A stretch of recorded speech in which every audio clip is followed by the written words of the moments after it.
সুবহানাল্লাহ, প্রকৃতি কত সুন্দর, এগুলো দেখলেই কিন্তু মন ভালো হয়ে যায়। মাশাআল্লাহ। মাঝে মাঝে একা একা বের হওয়া উচিত। ধরেন আপনি সবসময় তো বন্ধু বান্ধব, তারপরে হচ্ছে ফ্যামিলি মেম্বার, অনেক লোকজনকে নিয়ে বের হন কোথাও ঘুরতে গেলে, কিছু কিছু সময় নিজে একা বের হবে। বিশেষ করে যখন মন খারাপ থাকবে, যে মন খারাপ গুলো আসলে কেউ সমাধান দিতে পারবে না একমাত্র আল্লাহ ছাড়া। তো সমাধান আসলে কিছু কিছু বিষয় হয় না। তো এইসব বিষয়গুলা মূলত আপনি সমাধান জানেন পাবেন না, তো সেক্ষেত্রে এগুলো আল্লাহর উপর ছেড়ে দিবেন। তো ধরতে পারেন যে আজকে আমার মনটা খুব খারাপ, এই জন্য মন ভালো করার জন্যই আমি মূলত একা একা বের হয়েছি। তো দেখা যাক, দুই চোখ যেদিকে যায় আমি সেদিকে চলে যাব। দুনিয়াতে ভাই আসলে পুরুষ মানুষ যারা, এই পুরুষ মানুষগুলা হচ্ছে এক ধরনের যান্ত্রিক, ধরেন ইঞ্জিন আর কি বলতে পারেন। তো এই ইঞ্জিন গুলা যখন বিয়ে শাদী করবে, বিয়ে শাদী করার পরে বাচ্চা কাচ্চা হবে, এরপরে আসলে এই পুরুষ মানুষগুলার কোন ধরনের আবেগ, তারপরে হচ্ছে অভিমান, এগুলা করার কোনো জায়গা থাকবে না ভাই। কারণ রেসপন্সিবিলিটি যখন নাকি ঘাড়ের উপরে চলে আসবে, তখন আপনি চাইলেও আবেগ দেখাইতে পারবেন না, চাইলেও আপনি দায়িত্ব অবহেলা করতে পারবেন না, চাইলেই আপনি নিজের কষ্টগুলো কারোর সাথে শেয়ার করতে পারবেন না, বুকের ভিতরে রেখে দিতে হবে আপনাকে। এজন্য আমি আসলে দুনিয়াতে যতদিন আছি, আমার চিন্তা ভাবনা ভাই ঠিক এরকম যে আমার নিজেকে ভালো রাখতে হবে। কারণ হচ্ছে দিন শেষে আপনি আপনার ভাই, আর কেউ নাই আপনার জন্য ভাই, আপনার জন্য আর কেউ নাই ভাই। দিন শেষে আপনি আপনার জন্যই। এজন্য নিজেকে ভালো রাখার দায়িত্ব আপনার নিজের। এটা কি ভাই, একে তো উল্টা দিক দিয়ে আসবে, স্পিডও কমাবে না, একটু যে রিল্যাক্স আসবে দেখে আসবে। রোডে এগুলো আসলে যে পর্যন্ত বন্ধ না হবে উল্টো দিকে যাওয়া আসা, অ্যাক্সিডেন্ট আসলে কমানোর কোনো সুযোগ নাই। তবে মানুষের হুঁশ ফিরবে একমাত্র আল্লাহ জানে, এই বাংলাদেশি মানুষের। রাস্তাঘাটে চলাফেরার ক্ষেত্রে এই উল্টা দিকে চলার কারণেই সব থেকে বেশি অ্যাক্সিডেন্ট হয়, কিন্তু মানুষ বুঝে না। আমি চলতেছি আসলে গন্তব্যহীন, তবে একটা জায়গা আমার মোটামুটি ভালো লাগে, সেই জায়গাটা হয়তো যেতে পারি। আমি আসলে একজন চিকন মানুষ, তো রোডে প্রচুর বাতাস থাকার কারণে মনে হচ্ছে আমাকে উড়ায় ফেলবে, সেরকম লাগতেছে আমার। রোডে চলাফেরা করার সময় আসলে আমার যেটা সব থেকে বেশি করা হয়, আমি ম্যাক্সিমাম টাইম হয় কোনো নাসিদ গাইতে থাকি, অথবা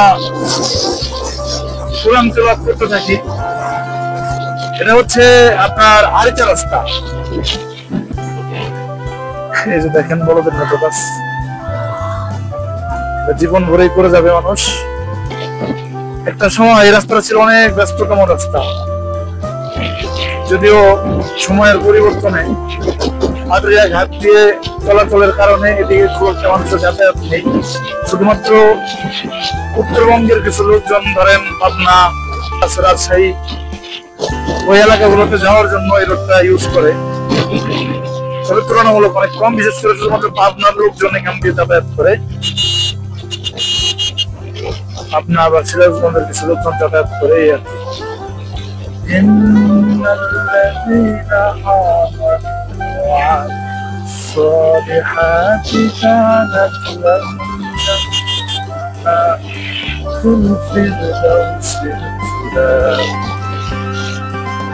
خالدين فيها لا يبغون عنها حولا قل لو كان البحر مدادا لكلمات ربي لنفد البحر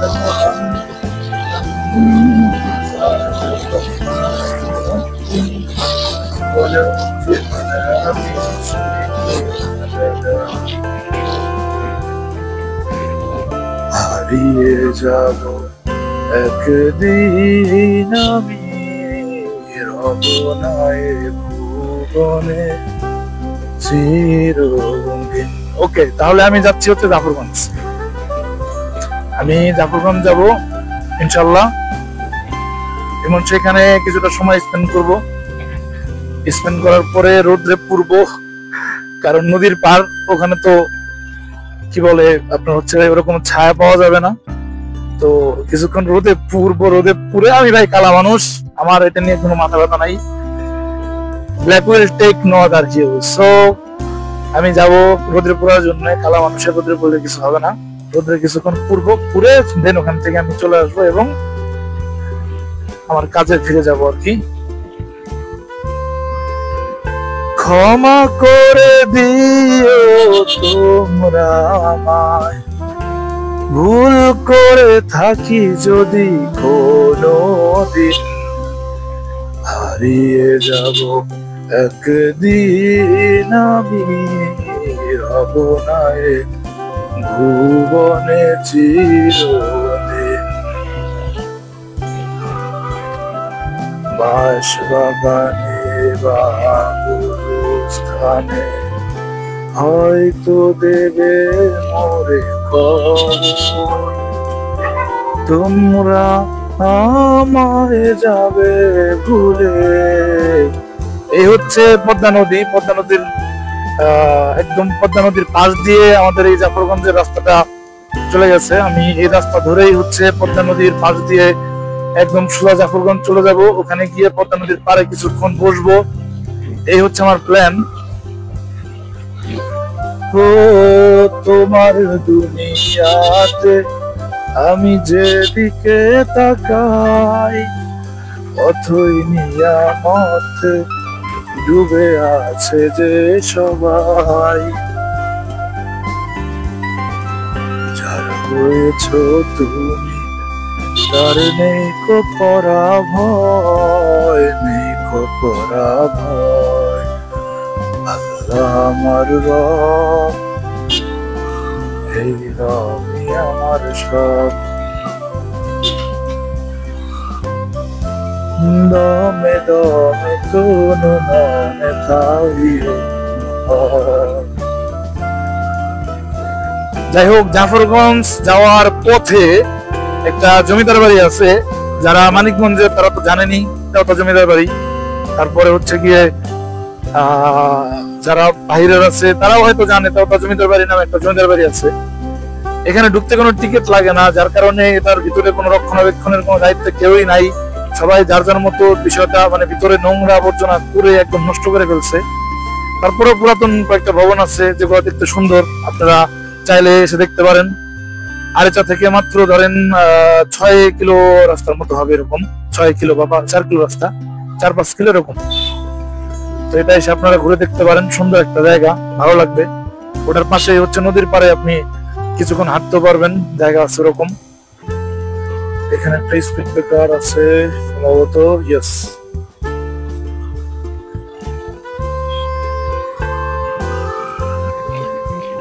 জাফরগঞ্জ মাত্র 6 কিলোমিটার। যাই হোক, জমিদার বাড়ির দর্শনটা আমি এখন দিব না। জমিদার বাড়ি আমি যাব হচ্ছে যখন আমি ব্যাক করব, ওখান থেকে ব্যাক করার পথে জমিদার বাড়ি হয়ে আসবো। ওখানে জমিদার বাড়ির ঠিক মাঠের ওখানে অনেক ভালো একটা ফুচকার দোকান আছে। যদিও ফুচকা আমার ফেভারিট না, কিন্তু আমার ওয়াইফের সাথে এদিক ওদিক যাওয়ার কারণে আমি নর্মালি ফুচকা চটপটি গুলা কোনোটাই পছন্দ করি না। ওয়াইফের সাথে যাওয়ার কারণে আমার মূলত হচ্ছে এই ফুচকাটা খাওয়া হয়। খাইতে খাইতে এখন দেখা গেছে আমার নিজেরও খাইতে ভালো লাগে, টক টক লাগে, এই আর কি। যাই হোক, তো ওখান থেকে একটু ফুচকা খাবো, এরকম একটা প্ল্যান আমার আছে। সো আমি ব্যাক করার পথে ওখানে যাবো ইনশাল্লাহ।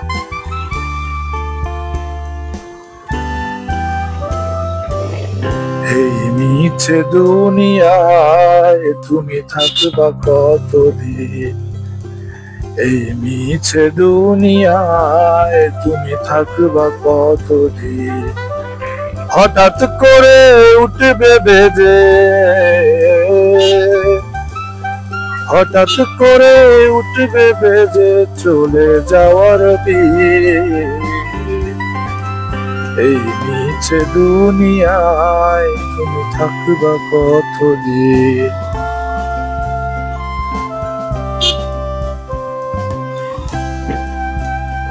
নতুন সাজে সাজবে তুমি রাঙা পোশাকে।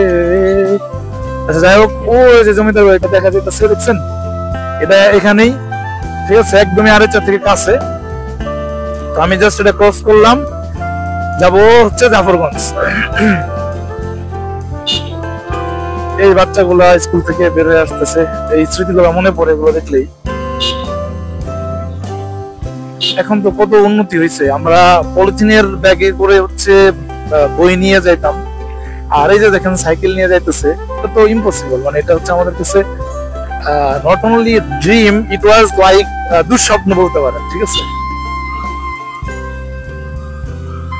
জাস্ট দুঃস্বপ্ন ছিল আমাদের কাছে। আমরা পায়ে হেঁটে যেতাম এবং পলিথিনের ভিতরে হচ্ছে বই নিয়ে তারপরে আমি হাতে ক্যারি করে তারপর নিয়ে যেতাম আর কি।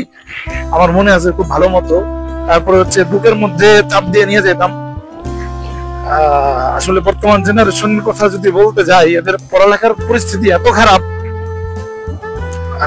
আমি শহর কেন্দ্রিক কথা বলবো না, আমি গ্রাম কেন্দ্রিক কথা বলবো, যেহেতু এখন আমার গ্রাম কেন্দ্রিক থাকা হয়। শহরের ছেলেপেলেদের অবস্থা আমি বলতে পারবো না।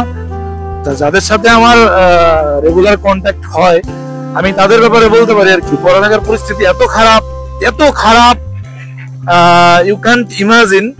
জাস্ট যদি আমি তাদেরকে বলি যে একটা ইংলিশ একটা প্যাসেজ তুমি জাস্ট একটু রিডিং পড়ো, ও রিডিং পড়তে পারবে না। ইউ ক্যান ইমাজিন, সে রিডিং পড়তে পারবে না ভাই, এত বাজে অবস্থা। আর যদি অর্থ সহ বুঝার জন্য বলি যে তুমি পড়বা এবং অর্থ বুঝে আমাকে এটার মানে কি বলে এক্সপ্লেন করবা, তাহলে তো মনে করেন স্ট্রোক করে মারা যাবে, এমন অবস্থা। পড়ালেখা করে কি করবে ভাই? পড়ালেখা করে তো কোনো লাভ নাই, কারণ হচ্ছে এদেশে পড়ালেখার কোনো দাম নাই। পড়ালেখা করে বড় বড় ডিগ্রি অর্জন করবে, মাগের চাকরি পাবে না। আর এদেশের মানুষের উদ্দেশ্য হচ্ছে কি? পড়ালেখা করে হচ্ছে চাকরির উদ্দেশ্যে। যার কারণে এদেশে ভাই বিজ্ঞানী হবে না, এদেশে পারমাণবিক অস্ত্র বানানোর কোনো কারিগর হবে না, কোনো বিজ্ঞানী হবে না ভাই। এদেশে হবে হচ্ছে শুধু বিসিএস ক্যাডার, ঠিক আছে, যাদের পা ধরে আপনাদের এটা ওটা সাইন করাইতে হবে, এরা হবে, এদের জন্ম হবে ভাই, এছাড়া কিছুই জন্ম হবে না। এই রাস্তা দিয়ে নদীর পাড়ে যাওয়া হচ্ছে, ডাব খাইতে হবে, ডাব পেয়ে গেছি।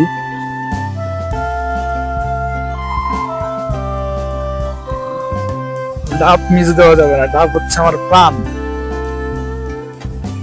আমাকে নিজেকে ভালো রাখার সব থেকে ইজিয়েস্ট হয়ে হচ্ছে ডাব খাওয়া। কার ভাই ডাব?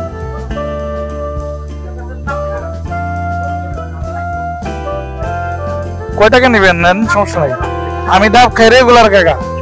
আপনি আমি বলি আপনার আইডিয়া কি জানেন? আপনার দাম বললে আমি হয়তো কম, যে এত দাম কে, ওইরকম না, আমার দাম জানা আছে, সমস্যা নাই। কয় টাকা নেবেন বড়টা বলেন? একবারে কচি দিবেন আমারে? পানি বেশি হবে? এগুলার ভিতরে এটা কুচি দিয়ে দেন আমার, হালকা শাসক, সমস্যা নেই।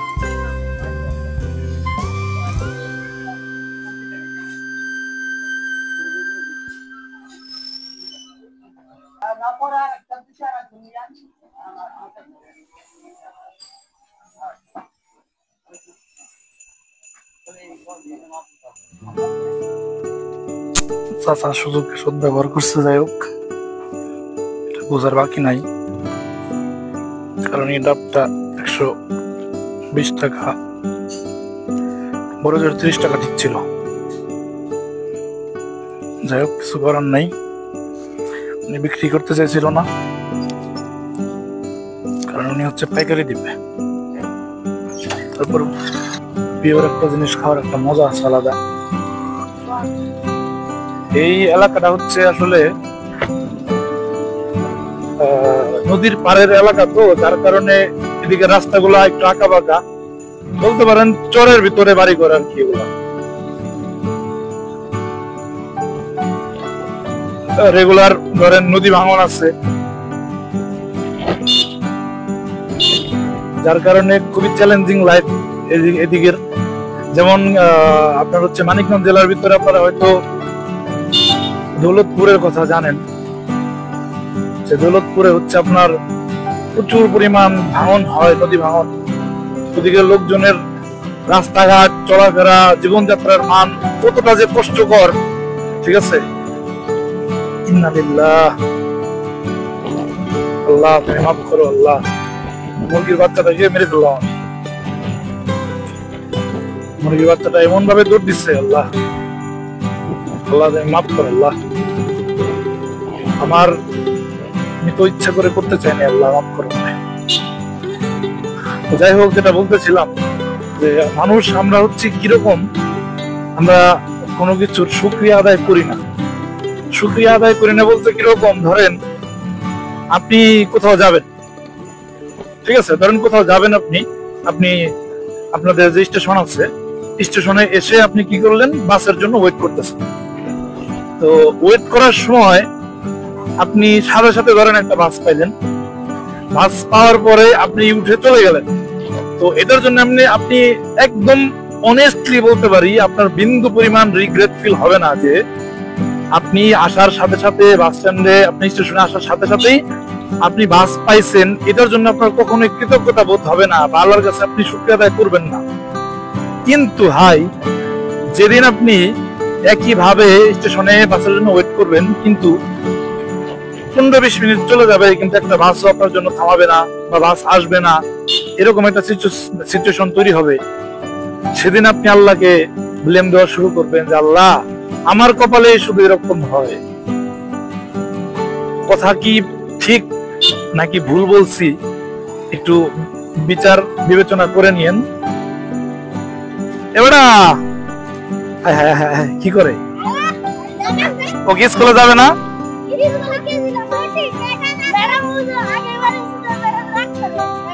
ও কি স্কুল ক্লাস শেষ না করে বেরো চলে এসে? তুমি আমার ম্যাডাম বানিয়ে দিলা কেন? ছুটি হয়ে গেছে না? হ্যাঁ হ্যাঁ, তাহলে তোমরা কি ক্লাস ফাঁকি দিচ্ছ নাকি? ক্লাস ফাঁকি দাও, ক্লাস ফাঁকি দিও না, বুঝছো? ক্লাস ফাঁকি দিও না, ঠিক আছে? ক্লাস ফাঁকি দেওয়া কিন্তু ভালো না, ক্লাস ফাঁকি দিও না, বুঝছো? ঠিক আছে, থাকো, আল্লাহ হাফেজ। হ্যাঁ, যাই হোক, আমি যেখানে ছিলাম, যে তো এরকম হচ্ছে বিষয় যে আমরা যখন কোনো কিছু খুব সহজে পেয়ে যাই, তখন এজ এ মুসলমান হিসেবে আমাদের যে আল্লাহর প্রতি কৃতজ্ঞতা বোধ বা কৃতজ্ঞতা প্রকাশ করা উচিত, এটা আমরা করি না ভাই। ঠিক আছে, প্লিজ এই জিনিসটা অ্যাপ্রিসিয়েট করেন ভাই, বুঝছেন? কারণ হলো আপনি যদি রিজিকের জন্য, আপনার হালাল রিজিকের জন্য যদি আল্লাহর কাছে শুকরিয়া আদায় না করেন, রিজিক কমে যাবে, আল্লাহ রিজিক কমাই দিবেন, ঠিক আছে? এতে কোনো সন্দেহ নাই ভাই। এজন্য সবসময় রিজিকের আপনার হচ্ছে শুকরিয়া আদায় করবেন আল্লাহর কাছে, তাহলে দেখবেন রিজিক আল্লাহ বরকত দিবেন। আর অপচয় করবেন না ভাই, অপচয়ও রিজিক কমে যাওয়ার পিছনে অনেক বড় একটা রিজন, অনেক বড় একটা কারণ অপচয়। যাই হোক, টুকটুক করে আমি অলমোস্ট কাছাকাছি চলে আসছি, প্রায় 2 কিলোমিটার রাস্তার মতো মনে হয় আছে, 2 কিলোমিটারের মতো রাস্তা আছে সম্ভবত। আমি সরাসরি উঠবো হচ্ছে জাফরগঞ্জ বাজারে। এর আগেও হচ্ছে বাই রোড দিয়ে এক সাইড দিয়ে যাওয়া যায়, কিন্তু আমি হচ্ছে ওই সাইড দিয়ে যাবো না। আমার উদ্দেশ্য হচ্ছে যে আর মাত্র 1 কিলোমিটার 2 কিলোমিটার দেখলাম আর কি। যাই হোক, তো আমি সরাসরি বাজার দিয়ে ঢুকবো, কারণ বাজার দিয়ে ঢুকলে একটা সুন্দর একটা স্কুলের সামনে দিয়ে যাওয়া যায় আর কি। আমি বাজার দিয়ে ঢুকবো, ব্যাক করার সময় ইনশাল্লাহ বাজার হয়ে বের হোক। ভয় লাগে কোথায় যে স্পিড ব্রেকার আছে, কারণ বোঝা যায় না, বোঝার উপায় নাই। রাস্তাগুলো তো আসলে ওইভাবে রেগুলার তো আমি যাতায়াত করি না, যার কারণে রাস্তা ওইভাবে মনে থাকার কথাও না। হ্যাঁ, তার মানে আমি 1 কিলোই দেখছিলাম।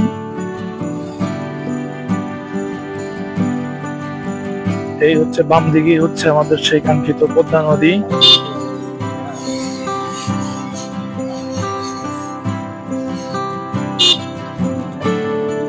এই তো পদ্মা নদী চলে আসছে।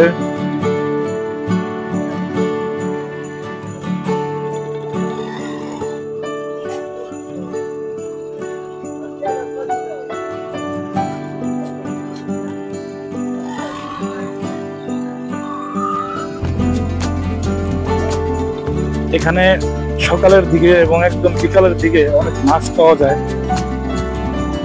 স্থানীয়রা অবশ্যই জানেন যেদিকে অনেক মাছ পাওয়া যায়, নদীর মাছ।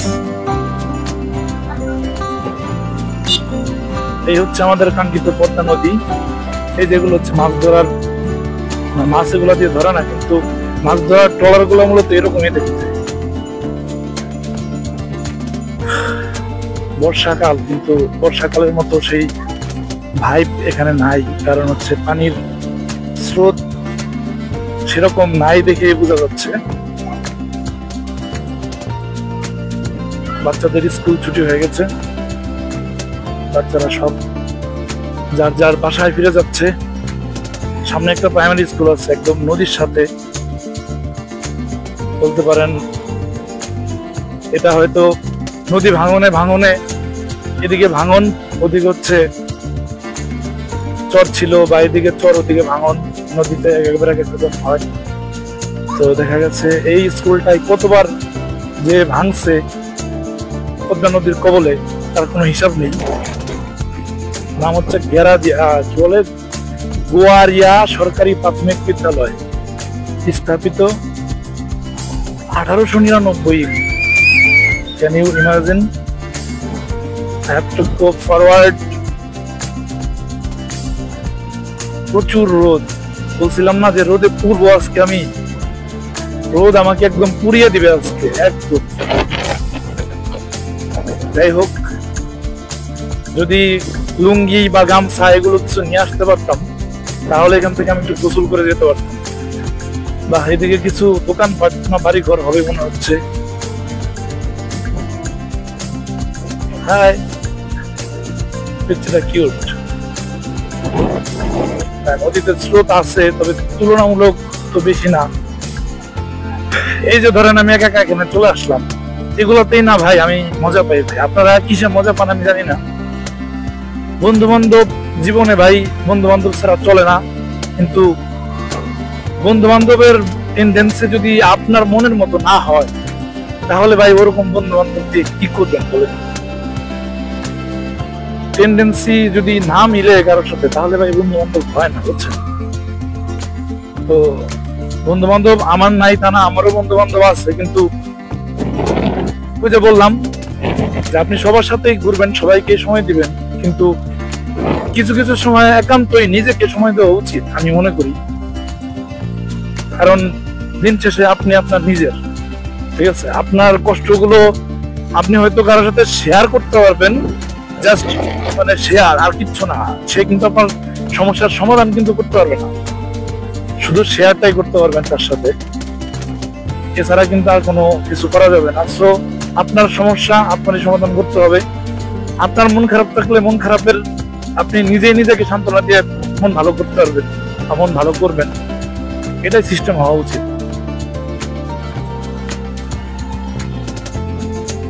পদ্মা নদীর পার বেয়ে এই যে রাস্তাটা গেছে এটা কিন্তু খুব সুন্দর। জাস্ট কি বলে, একটু ইমাজিন করেন যে আপনি নদীতে যাচ্ছেন আর পানির লেভেলটা হচ্ছে একদম এই বরাবর, ঠিক আছে? তখন কত সুন্দর লাগবে বিষয়টা। পানি তো হয়ই না, কিন্তু পানি কিন্তু হওয়া উচিত। পানি যদি হয় তাহলে কিন্তু এই রাস্তা সম্ভবত এই পর্যন্ত শেষ, আর মনে হয় যাওয়া যাবে না। বসে দিয়ে মাছ মারার প্ল্যানিং করতেছে।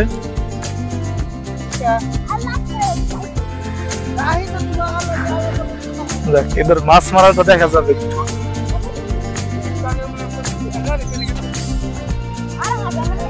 দেখো বসে যে কোন জায়গায় গাচ্ছে পরে কিন্তু বিপদে বোঝা যাবে।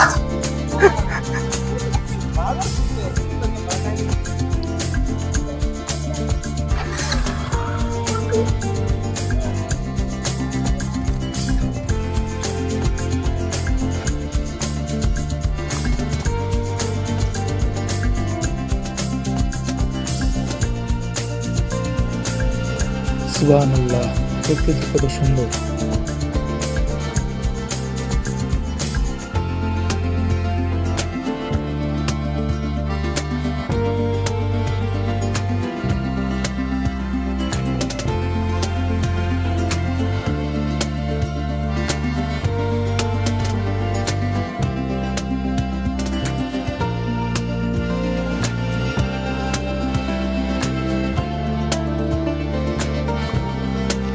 যাই হোক, এখন আমি আমার পরিপূর্ণ এনার্জি নিয়ে ফিরে যাব আমার কাজে। তো মোটামুটি ধরেন মন ভালো হয়েছে, এবং ভিডিওটা অনেক বড় হওয়ার কারণে আমি জমিদার বাড়ির পার্টটা দ্বিতীয় পর্বে দিব ইনশাল্লাহ। সবাই ভালো থাকবেন, আল্লাহ হাফেজ।